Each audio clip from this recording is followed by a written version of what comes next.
Bonjour Karl. Bonjour Svetlana. Que vas-tu nous préparer de bon? Alors aujourd'hui on prépare un bekeo, un plat traditionnel alsacien, donc qui dans le temps a été préparé par les femmes de paysans, qui le préparaient très tôt le matin dans ce genre de terrine. Elles le préparaient, l'amenaient chez le boulanger une fois qu'il avait fini de cuire son pain, le mettaient dans le four jusqu'à midi, les hommes rentraient et n'avaient plus qu'à passer à table. Donc on va passer à l'épluchage des pommes de terre. Une fois que tout est épluché, on prend la pomme de terre comme ceci, on la coupe en rondelles. Ensuite, on va passer à la garniture aromatique. Alors là, l'oignon, pareil, émincé assez finement. La carotte, pareil, qui est déjà épluchée, lavée, épluchée. Pareil, émincé. Le poireau, donc pareil, lavé, coupé dans le sens de la longueur et émincé.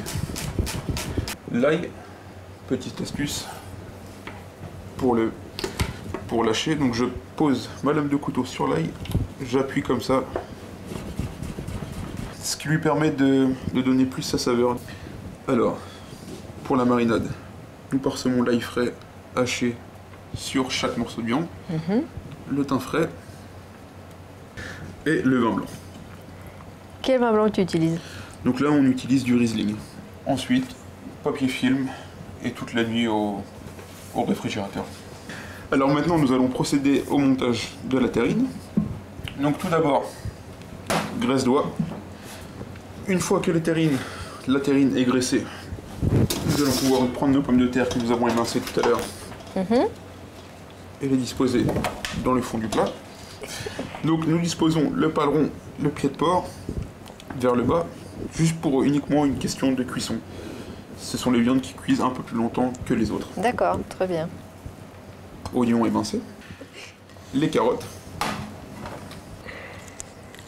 le poireau et ensuite l'ail haché. Donc pour suivre la garniture aromatique, nous mettons la branche de céleri et la queue de persil. Ensuite, on passe aux épices. Donc, feuilles de laurier. Nous mettons dans le long comme ça. Les clous de girofle. La muscade. On passe à l'autre étape. Les autres viandes. Donc, les chines. Et l'agneau. Maintenant, on passe au salage et le poivre. Donc aussi deux petites branches de thym.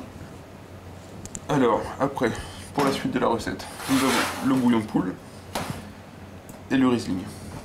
Alors là, on a un bon litre de bouillon de poule.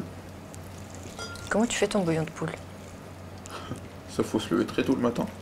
Donc on le démarre approximativement 5 litres d'eau, 2 poules entières, garniture aromatique, donc carottes, céleri branche, thym, oignon, coriandre, poivre concassé. Le poivre est très important pour le bouillon de poule, ce qui lui donne de la force et surtout beaucoup de goût. Et après je termine, pareil, avec un bon 3/4 de litre de Riesling pour ma terrine à bec. Et je complète au niveau de la terrine avec de l'eau. D'accord. Maintenant, dernière étape de la terrine, on prend le reste de nos pommes de terre que l'on dispose sur le dessus. Et juste une pincée de sel fin sur le dessus. Après, nous disposons de nouveau le couvercle sur la terrine. Et elle va pouvoir, comme telle, aller au four.